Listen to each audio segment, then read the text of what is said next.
Hello, this is the PORTSCENTER Q A. Over the last couple of days I've had you emailing and tweeting and leaving comments on another YouTube video to ask me questions about PORTSCENTER, about the production process, about all of that shit. No one actually, you don't really care, do you? Why is this happening? Let's just tackle some questions, shall we? Chaos asks, which would be more terrifying to encounter in a darkened alley? A clown-sized spider or the same mass in spider-sized clowns? That's not really PORTSCENTER production related, really, is it?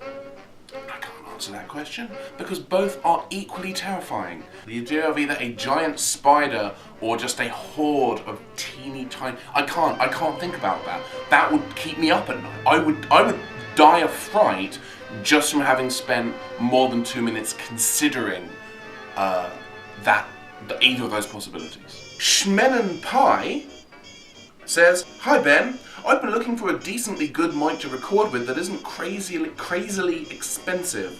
So I was wondering what you use for the show." We use a Samsung CO1U microphone. It's a USB microphone that we use to record all of the voiceover that I did for the first for the pilot, where I was talking over footage. 95 to 99% of that was recorded using a Samsung CO1U. Burning Phoenix asks, "Are you going to be the only one allowed on camera? We don't need anyone else blocking your shining radiance." Thank you, Burning Phoenix. Your check is in the mail. Am I going to be the only one allowed on camera? No, there's probably going to be other people. In fact, a couple of other episodes I have to actively bring in other people, and those episodes are going to be a lot of fun. I'm basically hosting the show. I'm actually, for the majority of the series proper, I'm doing a lot of the legwork as well. I'm doing the camera work and video capture and sound and lighting. I'm doing all of that. As you can see by this sterling effort, look at this, look how bright it is back there, look how dark I am here. I am on fire. Leonardo Huizar on YouTube asks, "Your accent reminds me of Jimmy Carr. Was he an influence on you or just a similar ethnic coincidence?" Leonardo, I don't know how to break this to you, but you might be racist. I'm not condemning you. I'm not judging you in any way. I'm just saying it's something you may need to work on.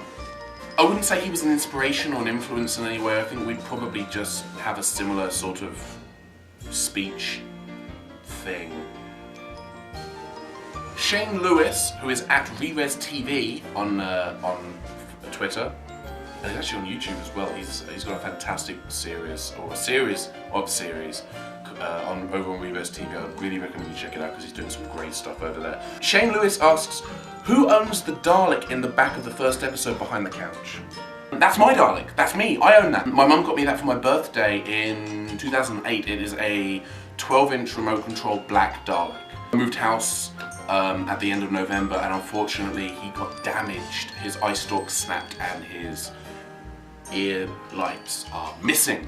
Joe Walker, Space Kappa on YouTube, also doing a fantastic YouTube series called The Backlog, which I backed on Kickstarter, and he's reviewing games. He's really good. Anyway, check it out. Joe Walker asks, "How long will YouTube keep asking me if I meant to type PORTSCENTER into the search bar?" Probably a while, to be honest. Happens to me when I Google it as well, so maybe that'll change when... Never. It will never change. It will never ever change. The advantage though is with the name, if someone decides they want to Google PORTSCENTER and accidentally leave off the first S because they're holding down the wrong key or they were typing too fast or they're drunk, which let's face it is a possible reality because, you know, football fans, there's a chance they might find my show. So, Chris Carter, who is Driver on Twitter, asks, "Do you do any improv in the narration, or is it all scripted?" It is scripted. I will occasionally deviate from the script or make changes on the day, but usually I will sit down and script 100% of the episode before we sit down to film. In the pilot, when I'm playing Doom, that was genuine. That was me actually because I'm playing the game there and I'm being killed. So there is a degree of improvisation. There's a modicum, a quantum, a soupçon of ad-lib. You guys see how I talk when I don't. This is me talking now without a script. It's just this. Blah, blah, blah. I open my mouth and bees come out. So that's why I script the episodes, because otherwise the videos would all be this. My good friend JC Hovering Words on Twitter asks, why is Rocky Road ice cream the best ice cream ever? Well, I'm sorry to disappoint you, JC, but it's not. The best ice cream ever is Ben & Jerry's fish food. That is scientific fact. I have had a research team of 12 working around the clock for the last 4 years trying to determine which ice cream is the best ice cream. They concluded about 17 minutes in that yes, it's fish food, it's Ben & Jerry's fish food, but they kept going, largely because I was paying them to. And they started off quite svelte and thin, kind of with Doug Jones-esque physiques, and now they look like fat people, basically. I'll try and think something funny to say there and nothing came out. It's not a funny bit. I should stop now. Hans Wirfrein, who is Wirflein, I'm not sure how he actually pronounces his last name. I've known him for about 2 years. I don't know how to pronounce his name. That basically makes me a bad person. He asks, what video capture gear or software are you using? Have any systems, besides handhelds, presented problems you didn't expect? For most of the consoles, I'm actually using one of these. This is the, I'm not sure how you pronounce it, but it's Hapage HD PVR. I bought this with the Kickstarter money, and I love it. It's fantastic. It does HD, it does SD, it has optical audio in and out as well. It's really cool.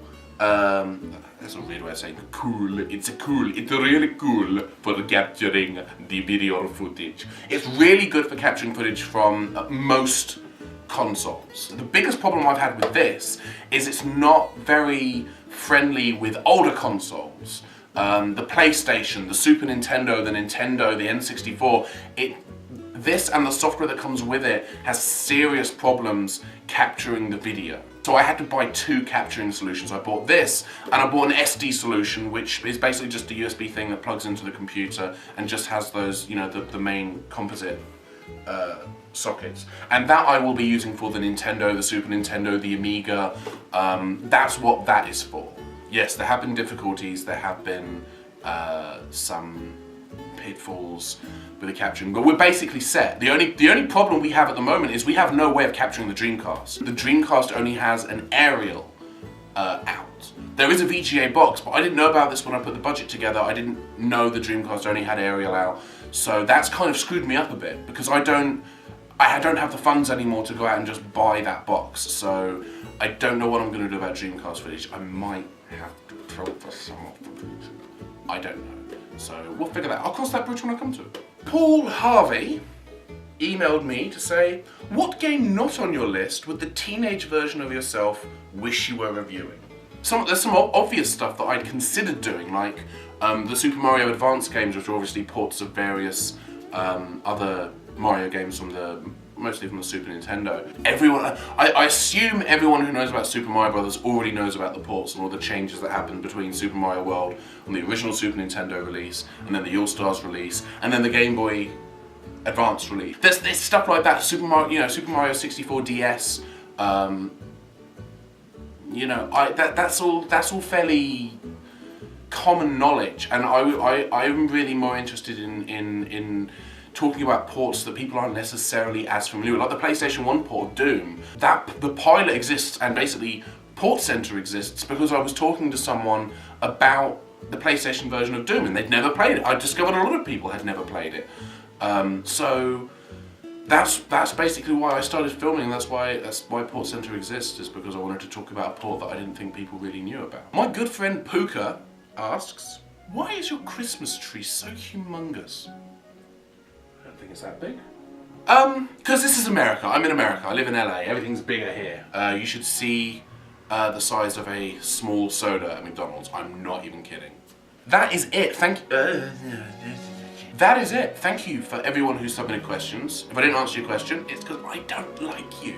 Like us, subscribe, like us on Facebook, like us on Twitter, follow us on Twitter, that's the thing. Like us on Facebook, follow us on Twitter, follow us on Google Plus if anyone's even using that, and subscribe to the channel because you only live once and you should spend that time meticulously watching my videos over and over again, forgetting to feed yourself and sleep, so that you ultimately die having lived an unfulfilled life filled with disappointment and misery because all you've done is watch me doing this and talking with my hands a lot.